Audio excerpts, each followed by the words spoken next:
In this video, I'm going to explain some important nuances about point number 6 from my 10-point guideline on assertiveness in Asian business. Point number 6 was, dialogue is the only tool which stimulates a thinking shift with collectivist cultures.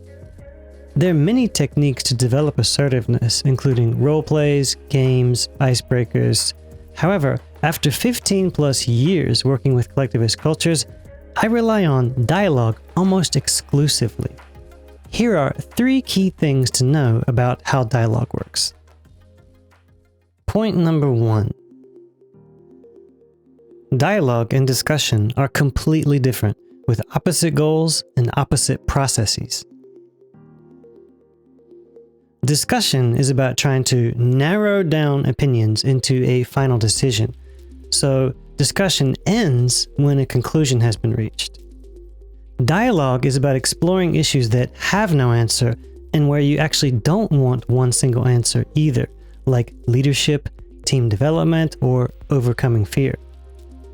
Discussion needs control through facilitation to stay on track towards reaching that conclusion.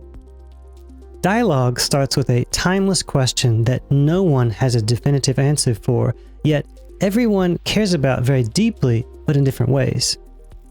For example, what fears cause you to not say what you actually want to say, and how can you overcome your own fears and grow? Starting a dialogue is like poking a water balloon. If you poke in the heaviest place where there are deep emotions, thoughts will come flowing out quite naturally. When the room gets quiet, dialogue has worked its magic. Point number 2. Everyone speaks only for themselves. Consensus is not the aim. After the dialogue leader opens with a timeless, juicy question that has no answer, no one controls the dialogue after that. People speak only if they want to, and they choose their own timing to speak. They don't take turns, and they don't call on other people to speak either. Each person shares only their own perspective on the issue. Disagreement and agreement are not needed. No strict time constraints are followed, and silence is perfectly fine. If everyone follows these guidelines, the group will hear thoughts, opinions, questions that almost never come up with any other kind of activity.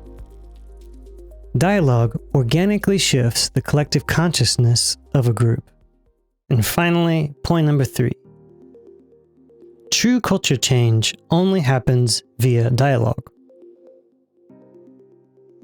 No matter how amazing the training results are, in the end, culture change only occurs through informal dialogue among peers. Usually after training, in private, away from bosses, away from trainers, unprompted, with no one there to say what the correct ways of thinking are.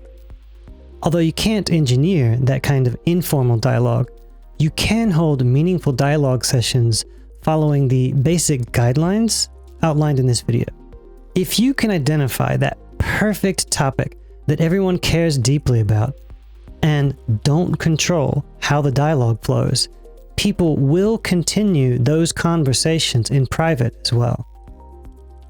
If that happens, culture change is taking place.